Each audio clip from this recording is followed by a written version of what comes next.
Is it that when we criticize someone, their bad karma gets transferred to us, and if we exaggerate while criticizing, then our good karma gets transferred to them? Answer: karma is a very complicated concept, as Krishna explains, Gahana Karmano Gati. At one level, the essential implication is very logical and essential, that we are responsible for our actions and we will be held accountable for them. However, once we get into the specifics, things become quite complicated. And while there are some specifics mentioned in scripture, for example, somebody who eats meat will get XYZ punishment, or somebody who does a particular wrong activity will get a particular suffering. It doesn't mention over there how many, about specifics again within that. Is it that somebody who eats meat once will get the same destination as somebody who has been eating meat every meal of their life, throughout their life? The karma is logical, it's not diabolical.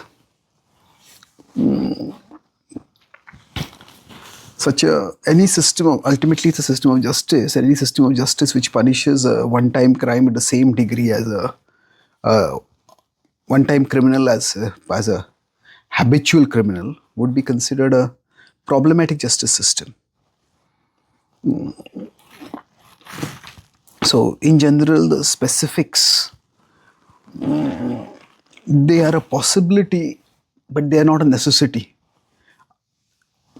That's the broad understanding that can be inferred. Their patterns, and sometimes the principles of accountability work in very visually graphic ways. Sometimes they don't work in that way. So therefore, trying to attribute a specific, either a specific result to a specific past karma, or warning that a specific action will lead to a specific result in the future,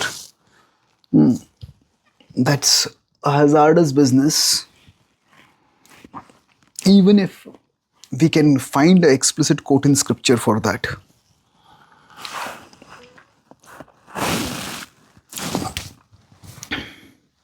Because law is complicated, and justice, if it is to be furthered, it has to be done in a way that the law has to be applied carefully. And that's why we don't just have the law of karma as an impersonal law. We also have a personal deity, Yamaraj, who gets involved. And there is a certain amount of individual discretion over there. Now, of course, we can go further and say that there are instances where even Yamaraj makes a mistake. So, those are told to illustrate particular points within the broader context. I wouldn't consider those are as habitual errors. Having given this background, any specific correlation, if it is mentioned, I would say causation is out of question, but correlation. Causation means A leads to B, and correlation is A goes together with B. It may be caused, or they may be concurrent, they occur at the same time for different causes. We don't know. But whenever any kind of connection between some action and some results are talked about, I feel it's best to stick to the principle. And when a speaker is communicating, there's an underlying principle. So for example, Don't become habitually negative in our speech by looking at all the bad that is being done by people and fixating on the apparent iniquity of the world. So that principle is more important. So does that literally mean that when a particular bad action is, if we point out to the bad actions of others, then their bad karma comes to us?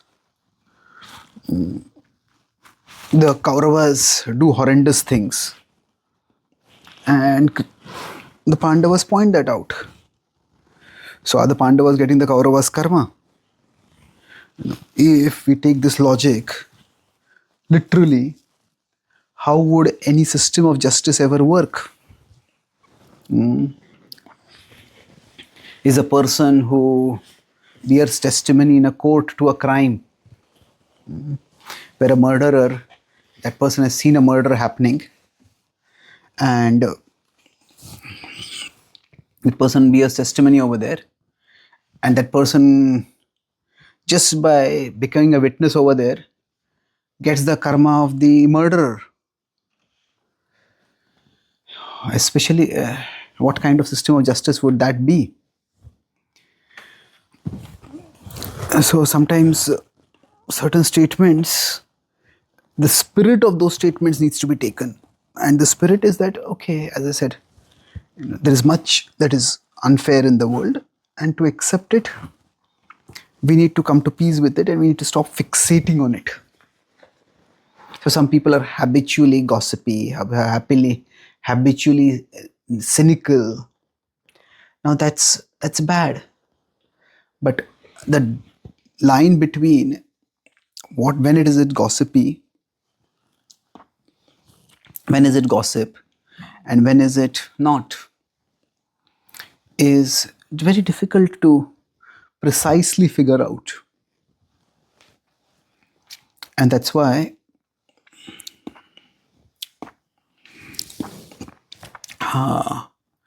somebody might be expressing a grievance or a complaint, and somebody else might label it as a gossip. Now, in the Bhagavatam, there is a statement which again could be used to support this idea that when Dharma is being beaten by Kali, Parikshit stops Kali and then he asks Dharma, the bull, what is the cause of your suffering? And then Dharma replies, it's very difficult to know because different philosophers have proposed different things. And then Parikshit replies, bravo. He says that you are surely such a wise answer that you are Dharma. And those who point to a wrongdoer get the same destination as the wrongdoer. Now, what does that mean? If that were to mean literally the same thing, then why does Parikshit Maharaj even intervene over there to stop Kali? So it means more in a philosophical sense that if we don't see the bigger picture, then we will stay in the same ignorance as the ignorance with which the wrongdoer is doing the wrong. But still Maharaj Parikshit punishes Kali also. So in a devotional setting, we may not want to highlight the wrongdoings of devotees in public forums. So it could be applied at two levels, the particular statement in spirit. But that don't be habitually negative, and don't voice grievances, or don't speak negative about devotees in public forums.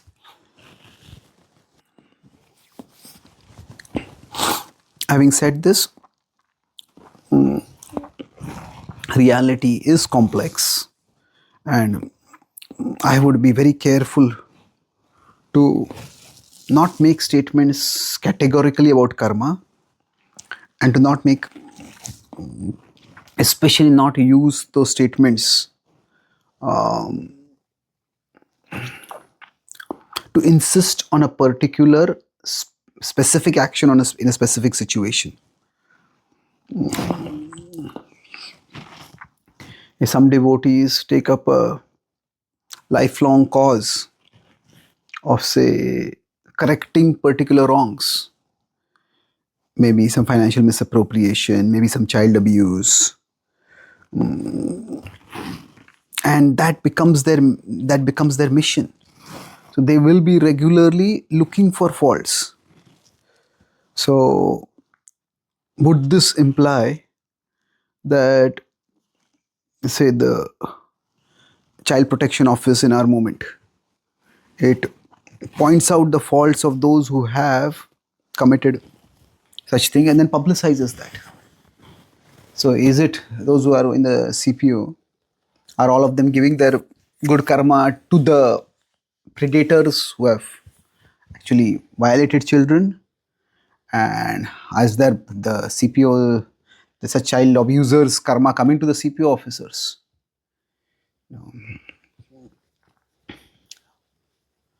So to summarize, karma is a principle of accountability and responsibility.